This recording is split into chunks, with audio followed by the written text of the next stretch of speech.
Et aujourd'hui, moi, j'ai pris l'option de venir ici pour communier avec la jeunesse d'Ngaparou, Somone et Sali et éventuellement d'Umbour.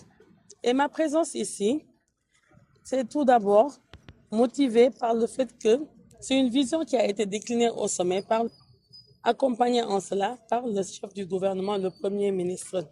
Et cette vision-là, nous inscrivons la jeunesse au cœur de la mise en œuvre, de la matérialisation de cette vision. Parce que les plus hautes autorités de ce pays sont convaincus que sans la jeunesse, aucun concept, aucune vision ne pourra se matérialiser. Aujourd'hui, comme je l'ai constaté, j'ai trouvé sur place une jeunesse encore plus engagée, une jeunesse très responsable, une jeunesse très consciente des enjeux de l'heure et qui sont prêts et qui sont engagés à prendre en charge la gestion immédiate de leur environnement immédiat, et mais aussi la gestion de leur cadre de vie. Mais il y a un fait.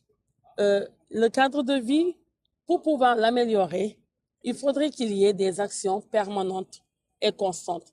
Et ces actions permanentes et constantes-là, il faudrait que les populations puissent suivre. Il faudrait que cette jeunesse-là puisse davantage contribuer à sensibiliser la population. Parce qu'il ne sert à rien de nettoyer, comme le dit l'adage, nettoyer c'est bien, mais ne pas salir c'est mieux.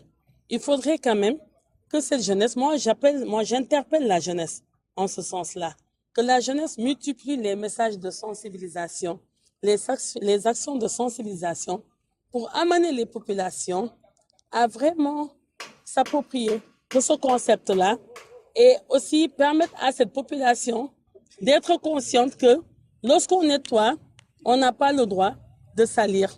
Et cela devra commencer par la gestion des poubelles, de nos ordures ménagères qui sont produites tous les jours au niveau de nos différentes concessions.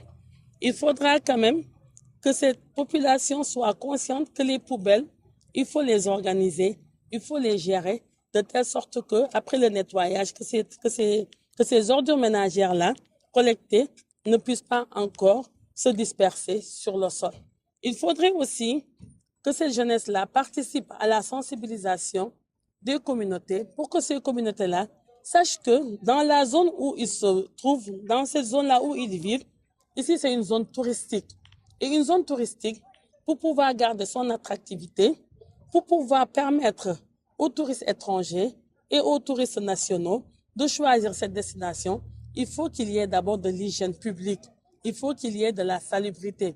Parce qu'il n'y a pas de salubrité, s'il n'y a pas d'hygiène publique, les touristes, je pense quand même, ils vont se régner si on leur propose la destination Sénégal et particulièrement la destination Ngaparou, Somone ou Sali.